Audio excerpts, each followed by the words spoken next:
بسم اللہ الرحمن الرحیم۔ تاریخ طبری جلد نمبر 2، سیرت النبی صلی اللہ علیہ وآلہ وسلم، قسط نمبر 5 میں آپ کی خدمت میں حاضر ہیں۔ آئیے آج کی قسط نمبر 5 سماعت کرتے ہیں۔ واقعہ فیل کے 8 سال بعد عبد المطلب مر گئے، چونکہ ابو طالب اور رسول اللہ صلی اللہ علیہ وسلم کے باپ عبداللہ حقیقی بھائی تھے، اس لیے عبد المطلب نے اپنے بعد رسول اللہ کی پرورش اور ولایت ابو طالب کے سپرد کی تھی، اور اس نے سلوک کی وصیت کی تھی۔ چنانچہ اس کے بعد ابو طالب رسول اللہ کے ولی تھے، آپ انہی کے پاس اور ساتھ رہتے تھے۔ ایک مرتبہ ابو طالب قریش کے قافلہ کے ساتھ تجارت کے لیے شام جانے لگے۔ جب قافلے کی روانگی کا وقت آیا اور وہ جانے کے لیے بالکل تیار ہو گئے، رسول اللہ ان سے لپٹ گئے۔ ابو طالب کو ان پر ترس آیا اور انہوں نے کہا، خدا کی قسم میں اسے بھی اپنے ساتھ لے جاؤں گا، اور اب آئندہ کبھی ان کو اپنے سے علیحدہ نہ رکھوں گا۔ بحیرہ راہب۔ چنانچہ وہ رسول اللہ کو ساتھ لے کر قافلہ میں روانہ ہو گئے۔ یہ قافلہ شام کے علاقے میں بصرہ کے مقام پر فروکش ہوا۔ یہاں بحیرہ نامی ایک راہب اپنی خانقاہ میں رہا کرتا تھا۔ یہ نصرانیوں کا بڑا عالم شخص تھا۔ ہمیشہ سے اس خانقاہ میں جو راہب ہوتا تھا، اسے وراثتاً علمی کتابی ملتا رہتا۔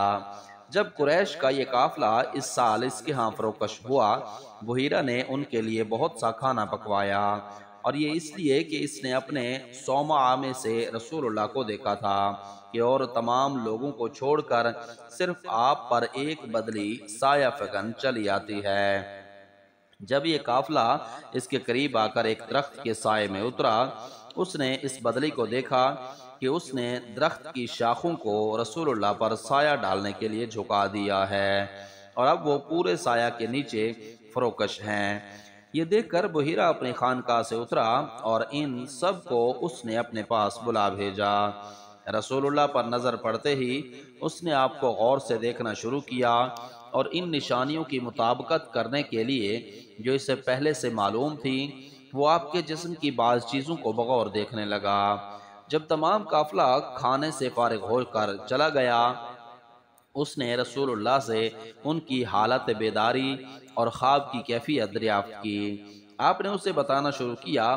یہ باتیں ان صفات کے عین مطابق تھیں جو اسے پہلے سے معلوم تھیں۔ اس کے بعد اس نے آپ کی پیٹھ دیکھی تو دونوں شانوں کے بیچ میں اسے مہر نبوت نظر آئی۔ اس نے ابو طالب سے کہا کہ یہ لڑکا تمہارا نہیں معلوم ہوتا؟ انہوں نے کہا، یہ میرا بیٹا ہے۔ بحیرہ نے کہا، یہ ہرگز تمہارا بیٹا نہیں ہے، اور اس بچے کا باپ تو اب زندہ بھی نہ ہونا چاہیے۔ ابو طالب نے کہا، یہ میرا بھتیجا ہے۔ بحیرہ نے پوچھا، اس کا باپ کیا ہوا؟ ابو طالب نے کہا، ابھی یہ لڑکا بطن مادر ہی میں تھا کہ اس کا انتقال ہو گیا۔ بحیرہ نے کہا، بالکل ٹھیک ہے، اچھا تم اسے اپنے گھر لے جاؤ اور یہودیوں سے اس کی حفاظت کرنا۔ اگر وہ اسے دیکھ پائیں گے اور وہ علامات جن کو میں نے شناخت کر لیا ہے انہوں نے بھی شناخت کر لیا، تو وہ ضرور اسے نقصان پہنچانے کی کوشش کریں گے۔ یہ ایک عظیم الشان انسان ہونے والا ہے، تم فوراً اسے گھر لے جاؤ۔ یہ سن کر ابو طالب آپ کے چچا آپ کو لے کر فوراً روانہ ہو گئے اور ان کو مکہ لے آئے۔ ہشام بن محمد کہتا ہے کہ جب ابو طالب رسول اللہ کو لے کر بصرہ علاقہ شام آئے تھے، اس وقت آپ کا سن شریف 9 سال کا تھا۔ بحیرہ راہب کی پیش گوئی۔ ابو موسیٰ سے روایت ہے کہ ابو طالب شام روانہ ہوئے، رسول اللہ قریش کے اور شیوخ کے ساتھ اس کے ساتھ ہوئے۔ جب ان کو وہ راہب نظر آیا، یہ اتر پڑے اور انہوں نے اپنے کجاوے کھول دیے۔ اس مرتبہ وہ راہب ان کے پاس آیا، حالانکہ اس سے پہلے وہ اس کے پاس سے گزرتے تھے۔ وہ نہ کبھی ان کے پاس آتا تھا اور نہ توجہ کرتا تھا۔ یہ اپنے کجاوے کھول رہے تھے اور وہ راہب ان میں آ کر مل گیا اور لوگوں کو دیکھنے لگا، یہاں تک کہ اس نے رسول اللہ کا ہاتھ پکڑ لیا اور کہنے لگا، یہ تمام عالم کا سردار ہے، یہ رب العالمین کا رسول ہے، اسے اللہ تعالیٰ رحمت للعالمین کر کے مبعوث فرمانے والا ہے۔ قریش کے شیوخ نے اس سے پوچھا، تم کو یہ بات کیسے معلوم ہوئی؟ اس نے کہا، جب سے تم گھاٹی سے برآمد ہوئے ہو، کوئی درخت یا پتھر ایسا نہ تھا جو سجدے میں نہ گر پڑا، اور جمادات و نباتات صرف نبی کے سامنے سجدہ کرتے ہیں۔ دوسرے میں اس مہر نبوت سے بھی جو سیب کے برابر ان کے شانے کے جوڑ کے نیچے واقع ہے، اس بات کو جانتا ہوں۔ رومی وفد اور بحیرہ۔ راہب اپنی خانقاہ سے آیا، یہاں آ کر اس نے ان کے لیے کھانا پکوایا اور اسے ان کے پاس لے کر آیا۔ اس وقت رسول اللہ اونٹ چرا رہے تھے۔ راہب نے قریش سے کہا کہ اسے بلواؤ۔ جب آپ آ رہے تھے اس وقت بھی ایک بدلی آپ پر سایہ فگن تھی۔ راہب نے کہا دیکھ لو، بدلی آپ پر سایہ کر رہی ہے۔ جب آپ اپنی جماعت کے پاس آئے، آپ نے دیکھا کہ درخت کا تمام سایہ قریش نے اپنے قبضے میں کر لیا ہے، مگر جب آپ بیٹھے تو درخت کا سایہ بڑھ کر آپ پر بھی آ گیا۔ راہب نے کہا دیکھ لو، درخت کا سایہ بھی آپ پر جھک پڑا ہے۔ راہب اب تک کھڑے کھڑے ان کو اللہ کا واسطہ دے کر سمجھا رہا تھا کہ تم اس بچے کو روم نہ لے جاؤ، کیونکہ اگر وہ اسے دیکھ پائیں گے تو شناخت کر لیں گے اور قتل کر دیں گے۔ یہ کہہ کر اس نے مڑ کر دیکھا تو وہاں 7 آدمی روم کے فرستادے موجود تھے۔ راہب نے خود ہی سبقت کر کے ان سے پوچھا تم کیوں آئے ہو؟ انہوں نے کہا ہم اس لیے آئے ہیں کہ ایک نبی اس ماہ میں خروج کرنے والا ہے، ہر راستے کے ناکے پر پہرے متعین کر دیے گئے ہیں اور ہم کو اچھا سمجھ کر آپ کی سمت بھیجا گیا ہے۔ راہب نے کہا کیا جن لوگوں کو تم پیچھے چھوڑ آئے ہو ان میں کوئی تم سے بہتر رہ گیا ہے؟ انہوں نے کہا نہیں، ہمیں سب سے بہتر سمجھ کر ہی آپ کے اس راستے پر بھیجا گیا ہے۔ اس نے کہا اچھا تم اس بات سے واقف ہو کہ اگر اللہ کسی کام کے کرنے کا ارادہ کرے تو کسی میں یہ مجال ہے کہ اسے نہ ہونے دے؟ انہوں نے کہا ہرگز نہیں، اور اب وہ اس راہب کے تابع ہو گئے اور اسی کے پاس ٹھہر گئے۔ آپ صلی اللہ علیہ وسلم کی واپسی۔ راہب قریش کے پاس آیا اور اس نے خدا کا واسطہ دے کر پوچھا کہ اس لڑکے کا ولی کون ہے؟ انہوں نے کہا ابو طالب۔ اب وہ ابو طالب کو خدا کا واسطہ دے کر اصرار کرتا رہا کہ تم اس بچے کو واپس لے جاؤ، اور جب تک اسے واپس نہ بھجوا دیا اس نے ابو طالب کا پیچھا نہیں چھوڑا۔ واپسی کے لیے ابو بکر نے بلال کو آپ کے ساتھ خدمت کے لیے کر دیا اور اس راہب نے زاد راہ کے لیے بسکٹ اور زیتون آپ کو دیا۔ حضرت محمد صلی اللہ علیہ وسلم کا برائیوں سے اجتناب۔ حضرت علی رضی اللہ عنہ فرماتے ہیں کہ میں نے رسول اللہ کو فرماتے سنا کہ جو باتیں لوگ ایام جاہلیت میں کرتے تھے ان کے کرنے کا میں نے 2 مرتبہ قصد کیا، مگر ہر مرتبہ اللہ میرے اور اس بات کے درمیان آ گیا۔ اس کے بعد میں نے کبھی کسی برائی کے کرنے کا ارادہ تک نہیں کیا، یہاں تک کہ اللہ عز و جل نے مجھے اپنی رسالت کی عزت سے سرفراز فرمایا۔ اور وہ 2 مرتبہ کا قصہ بھی یہ ہے کہ میں نے ایک رات اس کرشی نو عمر لڑکے سے جو میرے ساتھ بالائی جگہ میں مویشی چراتا تھا کہا کہ اگر تم میری بکریوں کی نگرانی رکھو تو میں مکہ جا کر دوسرے نوجوانوں کی طرح پر لطف باتیں کر رہا ہوں۔ اس نے کہا اچھا تم جاؤ۔ میں اس غرض سے مکہ آیا، آبادی کے پہلے گھر تک پہنچا تھا کہ مجھے دف اور باجوں کی آواز آئی۔ میں نے پوچھا کیا ہے؟ لوگوں نے کہا فلاں شخص کی فلاں عورت سے شادی ہوئی ہے، یہ اس کا جلوس ہے۔ میں اسے دیکھنے بیٹھ گیا، اللہ نے میرے کان پٹ کر دیے، میں سو گیا۔ آفتاب کی تمازت نے مجھے بیدار کیا، میں اپنے ساتھی کے پاس چلا آیا۔ اس نے پوچھا کیا کر آئے؟ میں نے کہا کچھ بھی نہیں، میرے ساتھ تو یہ واقعہ پیش آیا۔ دوسری بات یہ ہوئی کہ ایک رات اب پھر میں نے اپنے ساتھی سے وہی درخواست کی جو پہلے کی تھی، اس نے اسے منظور کر لیا۔ میں اس رات پھر مکہ آیا اور اس مرتبہ بھی مجھے وہی برات کے جلوس کے باجے سنائی دیے جو پہلی مرتبہ سنائی دیے تھے۔ میں جلوس دیکھنے بیٹھ گیا، اس مرتبہ پھر اللہ نے میرے کان بہرے کر دیے، میں سو رہا اور آفتاب کی تمازت نے مجھے بیدار کیا۔ میں نے پھر اپنے ساتھی سے آ کر یہ واقعہ بیان کر دیا۔ اس کے بعد پھر میں نے کسی برائی کا ارادہ تک نہیں کیا، یہاں تک کہ اللہ عز و جل نے مجھے اپنی رسالت سے سرفراز فرمایا۔ تجارت۔ ہشام بن محمد کہتا ہے کہ جب رسول اللہ نے حضرت خدیجہ سے شادی کی اس وقت آپ کی عمر 25 سال تھی اور حضرت خدیجہ کی عمر 40 سال تھی۔ ابن اسحاق سے مروی ہے کہ خدیجہ بنت خویلد بن اسد بن عبد العزا بن قصائی نہایت شریف مالدار تاجر بی بی تھی۔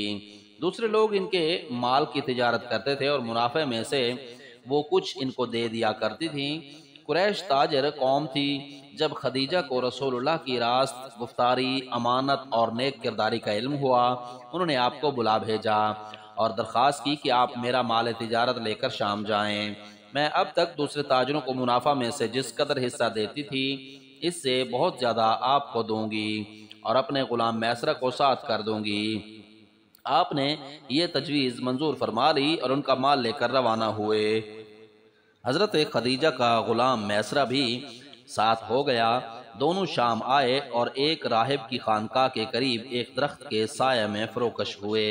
اس راہب نے سر اٹھا کر میسرہ کو دیکھا اور پوچھا کہ یہ شخص جو درخت کے نیچے اترا ہے کون ہے؟ اس نے کہا یہ اہل حرم کا ایک قریشی ہے۔ راہب نے اس سے کہا کہ اس درخت کے نیچے سوائے نبی اللہ کے اور کوئی شخص آج تک فروکش نہیں ہوا ہے۔ رسول اللہ نے یہاں جو مال لاد کر لائے بیچ دیا اور جو خریدنا تھا اسے خرید لیا۔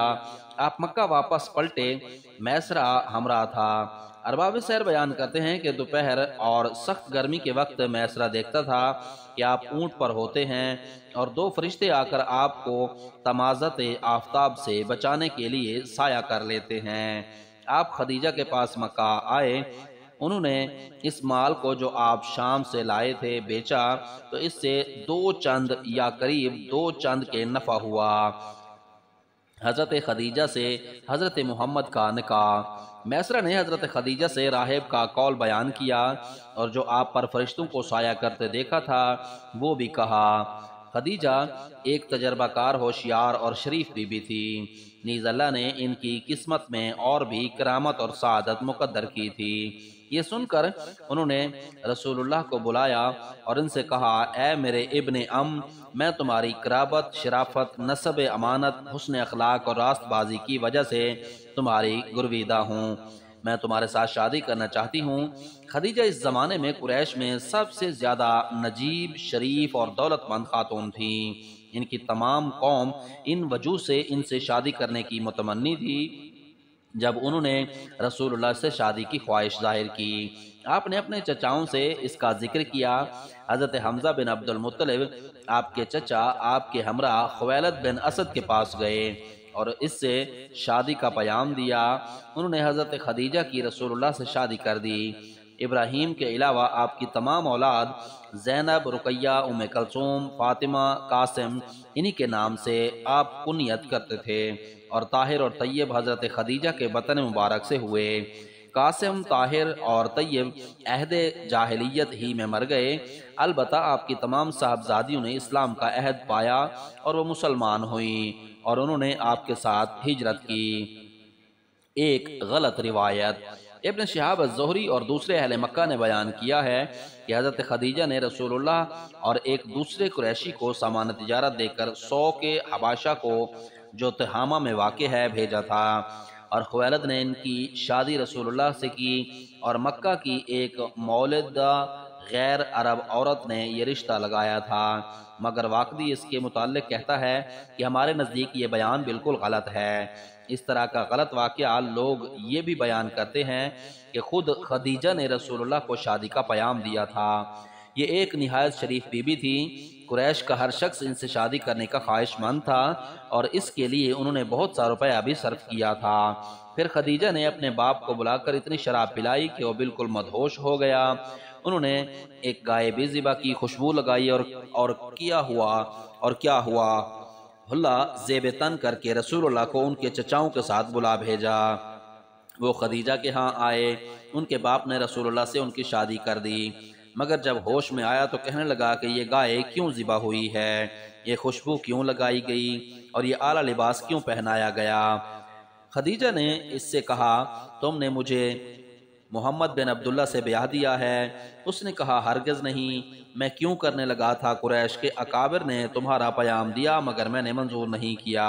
واقعی کہتا ہے کہ یہ روایت ہمارے نزدیک بالکل غلط ہے۔ جو واقعہ ہمارے نزدیک بالکل صحیح ہے وہ عبداللہ بن عباس رضی اللہ عنہ کی روایت ہے کہ خدیجہ کی شادی ان کے چچا عامر بن اسد نے رسول اللہ سے کی تھی۔ اور ان کا باپ خویلد واقع فجار سے پہلے ہی مر گیا تھا۔ خدیجہ کا مکان وہی تھا جو اب تک ان کے نام سے مشہور چلا آتا ہے۔ اسے معاویہ نے خرید کر مسجد بنا دیا تھا، لوگ اس میں نماز پڑھتے تھے۔ اس نے انہیں آثار پر اسے بنایا تھا جس پر اب تک قائم ہے، اس میں کوئی تغیر نہیں ہوا ہے۔ جو پتھر دروازے کی بائیں جانب لگا ہوا ہے یہ وہی ہے کہ جب ابو لہب اور عدی بن حمیر الثقفی کے گھر سے جو ابن علقمہ کے گھر کے پیچھے تھا رسول اللہ پر سنگ اندازی ہوتی تو آپ اس پتھر کی آڑ میں پناہ لیتے۔ یہ پتھر 1 گز 1 بالشت کا ہے۔ خانہ کعبہ۔ خدیجہ سے شادی کرنے کے 10 سال کے بعد قریش نے کعبہ کو ڈھا کر پھر بنایا۔ اس وقت آپ کی عمر 35 سال تھی۔ کعبہ کے انہدام کی وجہ یہ ہوئی کہ کعبہ کی صورت یہ تھی کہ کرسی کے اوپر صرف پتھر چنے ہوئے تھے۔ قریش چاہتے تھے کہ دیوار کو اور بلند کر کے اس پر چھت ڈال دیں، اور اس کی تحریک یوں ہوئی کہ بعض لوگوں نے جس میں قریش اور دوسرے آدمی شامل تھے کعبہ کے خزانے کو چرا لیا تھا۔ یہ خزانہ کعبہ کے وسط میں جو کنواں تھا اس میں رہا کرتا تھا۔ کعبہ میں 2 ہرن تھے جن کا قصہ یہ بیان کیا جاتا ہے کہ قوم نوح کی غرقابی کے بعد اللہ نے کعبہ کو پھر نمایاں کیا اور ابراہیم خلیل اللہ اور ان کے صاحبزادے اسماعیل کو حکم دیا کہ وہ کعبہ کے اس کی ابتدائی بنیاد پر بنا دیں۔ چنانچہ ان دونوں نے اسے بنایا جس پر قرآن شاہد ہے۔ اور جب ابراہیم اور اسماعیل ہمارے گھر کی دیواروں کو اٹھاتے تھے تو کہتے تھے اے ہمارے رب تو ہماری اس خدمت کو قبول فرما کیونکہ بے شک تو سننے والا اور جاننے والا ہے۔ کعبہ کی تولیت۔ حضرت نوح کے عہد سے کعبہ کا کوئی ولی نہ تھا، اسے اٹھا لے گیا تھا۔ چنانچہ اللہ تعالیٰ رسول اللہ کو اسماعیل کی اولاد میں مبعوث فرما کر ان کو یہ سعادت دینا چاہتا تھا۔ اس نے حضرت ابراہیم کو حکم دیا کہ تم اپنے بیٹے اسماعیل کو یہاں آباد کرو۔ چنانچہ حضرت نوح کے بعد اب حضرت ابراہیم اور اسماعیل کعبہ کی تولیت انجام دیتے تھے۔ اس وقت مکہ بالکل غیر آباد چٹیل میدان تھا، البتہ اس کے اطراف و اکناف میں جرہم اور عمال کا بود و باش رکھتے تھے۔ جرہم کی ایک عورت سے حضرت اسماعیل نے نکاح کیا۔ اس کی طرف عمر بن الحارث بن مکاز نے اس شعر میں اشارہ کیا ہے۔ ترجمہ: ہمارے ہاں اس شخص نے شادی کی جو اپنے باپ کی وجہ سے معزز ترین شخص تھا، اس کی اولاد ہم سے ہے اور ہم اس کے سسرال والے ہیں۔ حضرت ابراہیم علیہ السلام کے بعد حضرت اسماعیل علیہ السلام کعبہ کے متولی ہوئے۔ ان کے بعد نبوت متولی ہوا، اس کی ماں جرہمہ تھی۔ پھر نبت مر گیا اور چونکہ حضرت اسماعیل علیہ السلام کی اولاد زیادہ نہ تھی اس لیے پھر جرہم نے کعبہ کی تولیت پر قبضہ کر لیا۔ اس طرف عمر بن الحارث بن مزاز نے اپنے اس شعر میں اشارہ کیا ہے۔ ترجمہ: نابت کے بعد ہم کعبہ کے متولی ہوئے، اب ہم اس گھر کے چاروں طرف طواف کرتے ہیں اور یہ بات سب ہی جانتے ہیں۔ بنو جرہم کی بدعمالیاں۔ جرہم سب سے اول مزاز کعبہ کا متولی ہوا، اس کے بعد اس کی اولاد میں جو سب سے بڑا ہوتا وہ متولی ہوتا۔ عرصے تک اسی خاندان میں تولیت متوارث رہی۔ پھر جرہم نے مکہ میں بدماشی اور فسق و فجور شروع کیا، بیت اللہ کی حرمت کو باطل کر دیا۔ اس مال کو جو کعبہ کو بطور نظر کے بھیجا جاتا تھا کھانے لگے، جو مکہ میں آتا اس پر ظلم کرتے۔ پھر انہوں نے اس پر اکتفا نہیں کیا بلکہ نوبت یہاں تک پہنچی کہ اگر ان کے کسی شخص کو کوئی دوسری جگہ زنا کے لیے نہیں ملتی تو وہ خود کعبہ میں آ کر بدکاری کرتا۔ اس سلسلے میں بیان کیا گیا ہے کہ اصحاف نے نائلہ سے کعبہ میں زنا کیا، اس کی پاداش میں اللہ نے دونوں کو مسخ کر کے پتھر بنا دیا۔ زمانہ جاہلیت میں بھی کعبہ کی حرمت اس قدر تھی کہ نہ وہاں کوئی کسی پر ظلم کرتا تھا اور نہ بدکاری کرتا تھا۔ اگر بادشاہ بھی اس کی حرمت کو باطل کرتا تو فوراً اسی جگہ وہ ہلاک ہو جاتا۔ اسی وجہ سے کعبہ کو ناسا کہتے تھے اور مکہ بھی اس لیے کہتے تھے کہ جو ظالم و سرکش یا بدکار وہاں ظلم یا بدکاری کرتا تھا اس کی گردن دبا دی جاتی۔ بنو جرہم کی تباہی۔ جب جرہم اپنی بدعمالیوں سے باز نہ آئے، عمر بن عامر کی اولاد یمن سے ادھر ادھر پھیل گئی۔ ان میں سے بنو حارثہ بن عمر تہامہ آ کر متوطن ہوئے۔ چونکہ یہ اپنی اصل جماعت سے منقطع ہو گئے تھے، اس وجہ سے ان کا نام خزاعہ ہوا۔ اور یہ بنو عمر بن ربیعہ بن حارثہ ہیں، اور اسلم مالک ملکان بنو افسا بن حارثہ ہیں۔ اللہ نے جرہم پر جسم پر آبلے پڑنے اور نکسیر بہنے کا عذاب نازل کیا، جس سے وہ فنا ہو گئے، اور اب خزاعہ بھی ان کے بقیہ کو مکہ سے نکال دینے کے لیے جمع ہو کر تیار ہوئے۔ ان کا سردار عمر بن ربیعہ بن حارثہ تھا۔ اس کی ماں فہیرہ بنت عامر بن الحارث بن مزاز تھی۔ فریقین خوب لڑے۔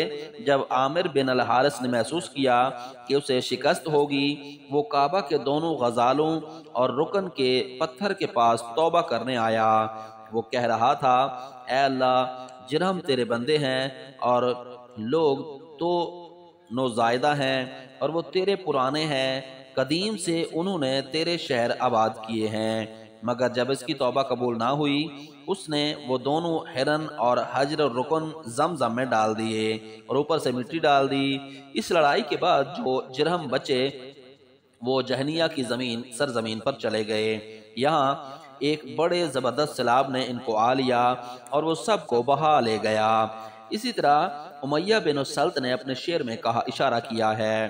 ترجمہ: اور جرہم ایک زمانے سے تہامہ میں رہے تھے، ان سب کو کوہ عظم بہا لے گیا۔